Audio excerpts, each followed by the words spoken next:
season at St Mary's with fond memories and like a similar scoreline, but what are you expecting from him on Tuesday? Well, I had the chance to watch the game today of Southampton live because they played before us and our meetings were all done. So I saw a very strong Southampton side. They had a huge turnaround in Leicester to win the game. You could see that they gained a lot of confidence for it. Then they conceded, but they had a lot of touches in the box. They had a lot of shots against Manchester United. They were very mobile up front, and what you can always expect in Southampton is a physical game, is a running game, it's a high intensity game. So this is what it is, and we need to recover good. We need to be well prepared to have a chance to repeat what we did last season. With games now every 3 to 4 days, are you satisfied with the strength and depth of your squad?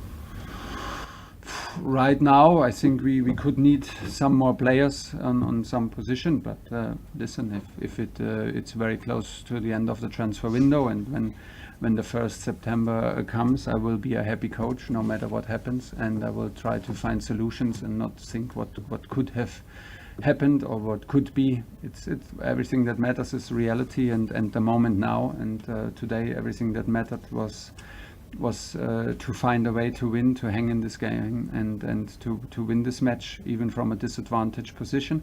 And what will matter in Southampton is the same: find a way to win, step up individually, and push the team from my side. And this is what we will do, no matter if players come or not. Seeing the impact that Sasa Aspilicueta had off the bench against Leicester, how tough is it leaving him out at the start? Yeah, it's in the moment one of the toughest decisions because he trains so good and is in such good shape and in such good status also mentally. He's pushing everybody, he's fully committed. It's normally what you want to have on the field, but with the decision to play 4-4-2, it's at the moment him or Reece James. So it's a luxury problem that we have with the change to a back five. We had the chance to put both of them on the pitch, and I was sure that he can have immediate impact.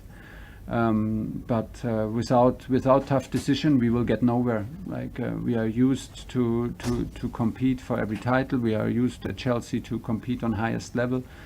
If we don't have tough decisions, it will simply not happen. We hopefully have 60 matches, but to have 60 matches, we need to have a squad where everybody is ready to play and where we will have a lot of difficult decision to make. So today we ended up already in a situation where it was more or less like, almost no central defender anymore on the bench, and now we end up with N'Golo injured and Conor Gallagher in a yellow-red card. So there are like not enough tough decisions at the moment. I would like to have more of these decisions. That would mean that we are like in full competition mode.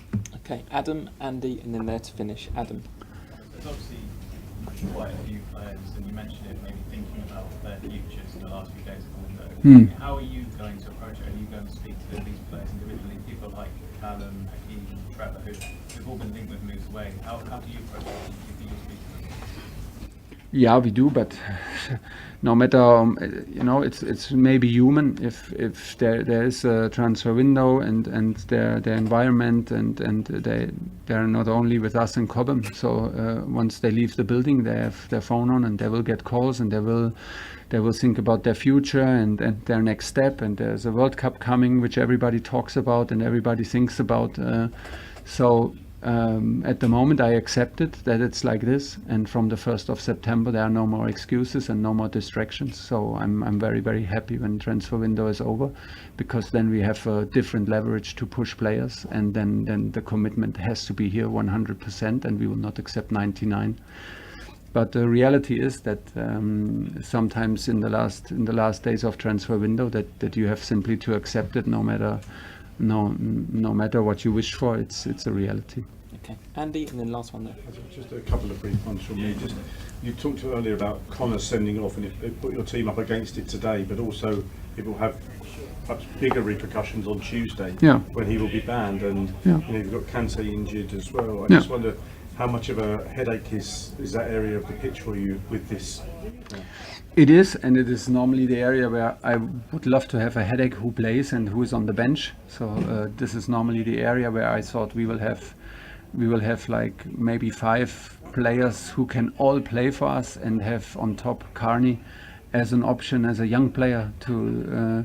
So the headache before the season was like, do we have too many players there? And it comes the 5th game of the season, and maybe we have only 2 left with experience on this position, and cover from the bench, because he's at the moment not ready to play full matches at Premier League level, because he had only 1 week of training after his injury. So strange situation, and situation we don't like, and I don't know why we are in this situation actually, but it's like this, and we will have something to think about, or maybe not, because it's so obvious whom we have left.